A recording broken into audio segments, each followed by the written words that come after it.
What's up, guys? Welcome back for episode number 16 of this 32 and 32 series where I preview every team's off-season for 2025, going from the teams that finish towards the bottom all the way towards the team that finished towards the top and wins the Stanley Cup.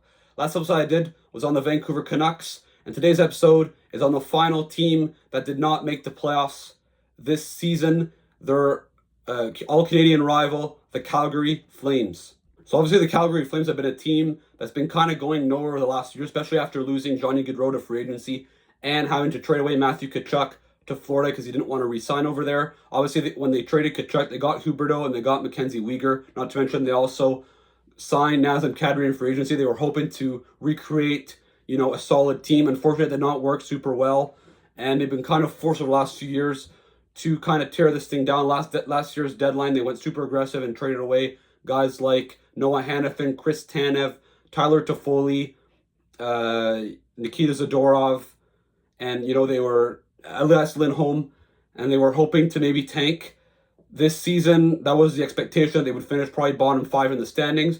However, that was not the case, and thanks to rookie goaltender Dustin Wolf, they ended up not only winning a bit more than they should have, nearly making the playoffs. They missed the playoffs by basically 1 point. In fact, they lost to a tiebreaker to the St. Louis Blues. So obviously they were very, very close. So it'll be interesting to see what to do this summer. The Calgary Flames finished 4th place in the Pacific Division, 15th in the National Hockey League, as they finished higher than the Canadiens and the Devils, who finished each with 91 points. The Flames finished at 96 this season. Like I said, their general manager, Craig Conroy, their head coach, Ryan Husker, has been there for 2 years, who's done a pretty good job, especially this season, getting them close to the playoffs. Obviously, the Flames, what's impressive about Dustin Wolf's season is that the Flames' offense was pretty bad. 29th overall in the National Hockey League, 2.68 goals for per game. Their defense, their goals against average was tied for 15th, 2.88. Their power play was 21st in the National Hockey League, actually. 21%, 19th overall in the National Hockey League. Their penalty kill, 76.1, 25%. 76.1%, 25th in the National Hockey League. I'm mixing up percentages and their ranking in the overall standings. Their expected goals percentage at 5-on-5, according to Money Puck, 21st in the National Hockey League, 49.13%. Obviously, their offense wasn't that productive, and it shows when you look at their leading scorers. Nazem Kadri led the team in points with 35 goals, 67 points in 82 games, followed by Jonathan Huberdeau, 62 points, 28 goals, and 81 points. A better season this year for Huberdeau compared to the last 2 seasons, but still not worth $10.5 million a year. Matt Coronado had a good season as well. He got a pretty good contract out of it here, 47 points in 77 games. Mackenzie Weegar, 47 and 81 as well. And Blake Coleman, 39 points in 82 games. Obviously not as productive as he was last season. Obviously Dustin Wolf, who's a Calder finalist, a 9-10 save percentage, 2.64 goals against average, 3 shutouts in 53 games, 29 wins. So a very impressive rookie season for him. It'll be determined to see if he wins the Calder. I don't think he will. I think it'll probably be Lane Hudson for the Montreal Canadiens that's going to win it. But still, a very impressive season for Wolf, who was the MVP without a doubt for the Calgary Flames this year. And Dan Vladar, 898 save percentage in 29 games, who did an okay job as the backup, but he wasn't Dustin Wolf.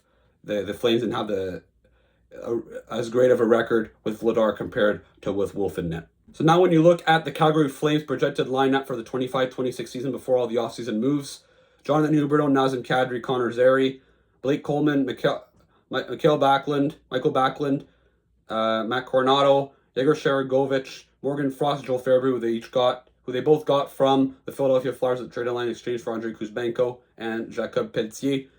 Suniev, Pospisil, and Klapka. After that, on defense, Kevin Ball, Rasmus Anderson. It'll be interesting to see what they do with Anderson this summer, as he only has 1 more year left on his contract. Do they decide to extend him? Do they decide to maximize his value in trade? He didn't have a great season this year, but he's still, a good reputation across the league as a very good top 4 defenseman. Mackenzie Weegar, Zane Parekh, who's probably be playing there in full-time next season. Obviously, he was their 9th overall pick last year, has a shit ton of potential to become an elite offensive defenseman. Jake Bean and Braden Pachal. After that, Net, Wolf, and Devin Cooley. So, and obviously this summer they have over $28 million to spend in free agency. However, they do have a lot of guys to re-sign. Anthony Mantha, who actually we all forgot, he got injured towards the beginning of the season. He missed the entire season. He's a free agent. Kirkland, Jordan Hunt, Kevin Rooney, Joel Hanley, Daniel Vladar as the backup goalie. I'd probably assume they're going to re-sign Vladar considering there aren't many good goaltending options. So I think, it works him and Wolf, so why not bring him back? Morgan Frost, Connor Zary, two younger players. Connor Zary expecting to get an interesting extension. Morgan Frost probably going to be another bridge deal. And Kevin Ball. So I think that the Flames, obviously, I don't think the Flames are going to be super aggressive in free agency, but I can see them making some trades to try to improve and add some more young talent to this team.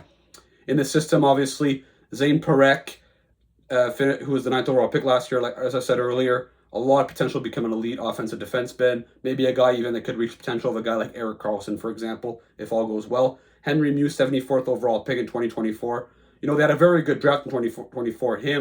They got, like I said, Parekh, Muse, Gradin, Andrew Basha. They had a very, very strong draft. And Samuel Hanzek, who was 16th overall pick in 2023 as well, could become a good middle six player. So I think the Flames, Parekh is really your top guy, but the other four here, and they have a few other guys that are, could be good middle six complementary players. They have 2 first-round picks this year. However, their own first-round pick, they traded it away to the Montreal Canadiens in order for them to take on Sean Monahan's contract. However, they do have the New Jersey Devils pick, which is going to be, I believe, 19th overall or 18th overall.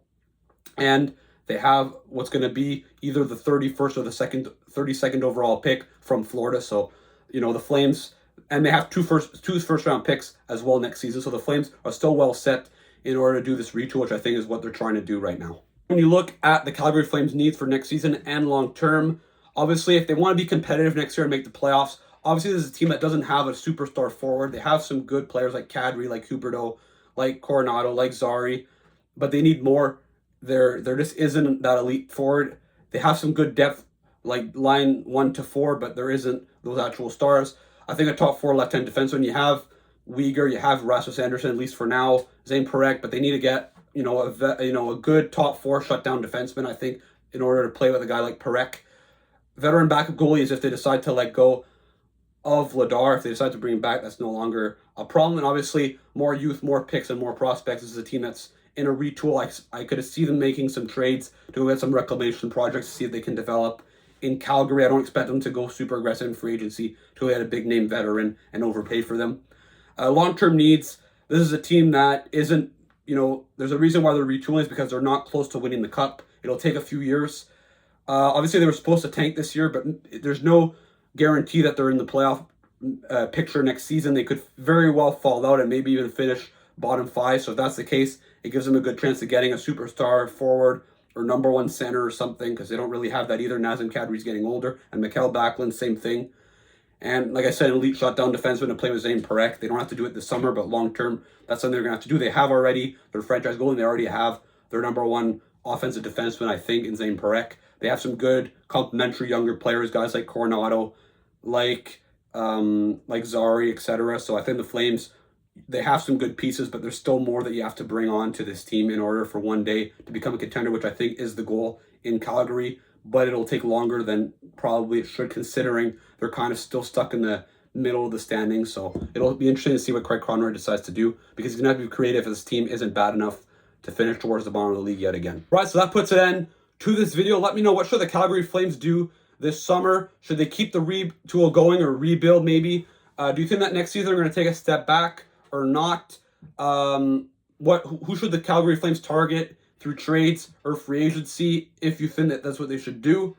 Don't forget to watch out some of my previous videos that I've made over the last couple of days and last couple of weeks, and also the ones that will be coming out as well. Don't forget to like and subscribe, and I'll see you again for another video.